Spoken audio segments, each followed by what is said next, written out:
Hello friends, কেমন আছো সবাই? আশা করি সবাই ভালো আছো। তো ফ্রেন্ডস, আজকে আমি বানাবো রাজমা। তো রাজমাটাকে আমি কাল রাতেই জল দিয়ে ভিজিয়ে রেখেছিলাম। একবার ধুয়ে দিয়েছিলাম, এখন আবার আরেকবার ধুয়ে এই যে নিয়ে নিয়েছি। এখন এটাকে আমি সিদ্ধ করব। তার জন্য এটাকে আমি দিয়ে দেব কুকারের মধ্যে।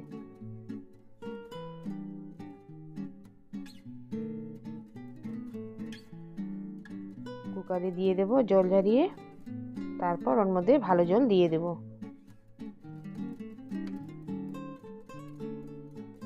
জল দিয়ে দিয়েছি। আমি রাজমার মধ্যে একটা আলু দেব, তাই একটা গোটা আলুকে আমি দু টুকরা করে নিয়েছি। করে স্বাদ মতো নুন দিয়ে দেব, দিয়ে ঢাকনা লাগিয়ে এক সিটি দিয়ে দেব। এই যে এক সিটি দেওয়া হয়ে গেছে, নামিয়ে নিয়েছি।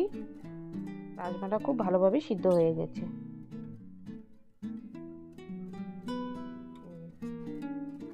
তারপর আমি বসিয়ে দেব কড়াই। কড়াইয়ের মধ্যে দিয়ে দেব আমি সরষের তেল। রাজমাটা আমি সরষের তেলে বানাবো। তেল গরম হয়ে গেছে, দিয়ে দেব একটা গোটা শুকনো লঙ্কা আর একটা তেজপাতা।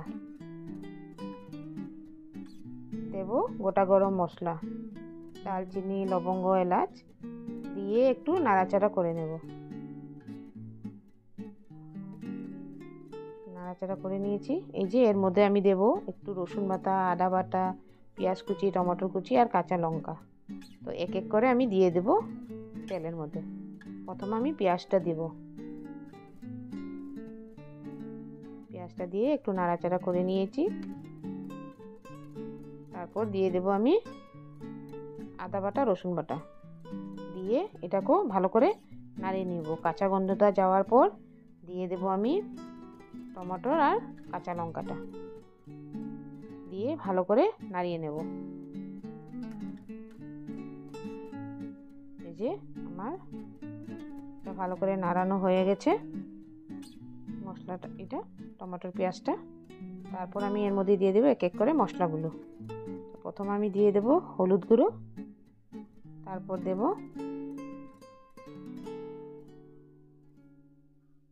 জিরে গুঁড়ো, তারপর দেব লঙ্কা গুঁড়ো,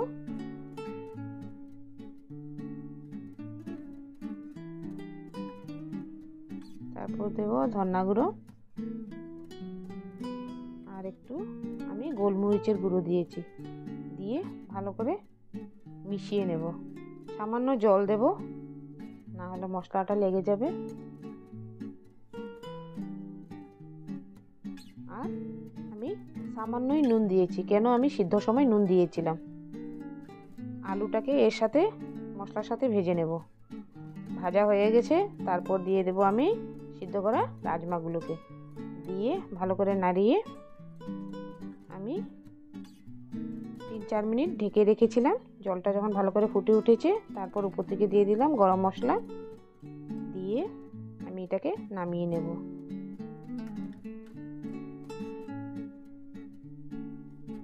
হয়ে গেছে, এখন আমি এটাকে নামিয়ে নিয়েছি। এই যে আমার রান্না কমপ্লিট। তো ফ্রেন্ডস, আমার ভিডিওটা যদি ভালো লেগে থাকে তাহলে like, comment, share and subscribe করে দেবে। ধন্যবাদ।